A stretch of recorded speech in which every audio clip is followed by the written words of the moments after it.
இங்கே நம்ம ஹீரோக்கு ஹீரோயின் ஆசையாக டைரி மில்கை கிஃப்டாக பண்ணி கொடுக்குறாங்க. அந்த சாக்லேட்டை பார்த்ததுமே கையெல்லாம் ரத்தமாக இருக்கிற மாதிரி தோணுறதுனால கோவத்தில் அந்த சாக்லேட்டை விசிறச்சிட்டு போயிடுறாரு. எதுக்காக இப்படி பண்ணீங்கன்னு சொல்லிட்டு ஹீரோயின் கேட்கும்போது, சின்ன வயசில் எங்கள் அப்பா கிட்ட இந்த பெரிய டைரி மில்க் கவரை காட்டிங்க, கிளாஸில் ஒரு பையன் கொண்டு வந்ததான், எனக்கு இந்த மாதிரி சாக்லேட் வாங்கி தெரியான்னு சொல்லிட்டு நான் அடம் பிடிச்சேன். எங்கள் அப்பாவும் சரின்னு சொல்லிட்டு கவர் மேலே இருக்க காசை பார்த்தா 50 ரூபான்னு போட்டுருக்கவும், நான் வாங்குற 300 ரூபாய் சம்பளத்துக்கு 50 ரூபான்றதுலாம் பெரிய காசுப்பா, நான் வேறு சாக்லேட் வாங்கி தரேன்னு சொன்னார்.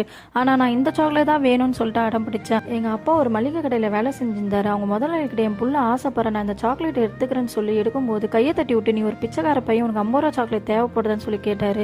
வேணும்னு என் சம்பளத்தில் பிடிச்சிக்கோங்க முதலாளின்னு சொல்லி மறுபடியும் எடுக்க போகும்போது இது ஆர்குமெண்ட் ஆகி எங்கள் அப்பா முதலாளி பிடிச்சி தள்ளவோ அவர் தலையில் அடிபட்டு ரத்தம் வந்து கோவத்தில் அவங்க முதலாளி எங்கள் அப்பா கடையில் திருட்டான்னு சொல்லிட்டு பொய் கேஸு கொடுத்துட்டாரு. போலீஸும் எங்கள் அப்பாவை அரெஸ்ட் பண்ணி அடின்னு அடித்து மறுநாள் தான் அனுப்பிச்சாங்க. என்னை சமாதானம் பற்றி அந்த சாக்லேட்டை கொடுக்கும்போது அந்த சாக்லேட் ஃபுல்லாக ரத்தமாக இருந்துச்சு. அந்த ஏக்கத்துலேயே மறுநாள் எங்கள் அப்பாவும் இறந்து போயிட்டாரு.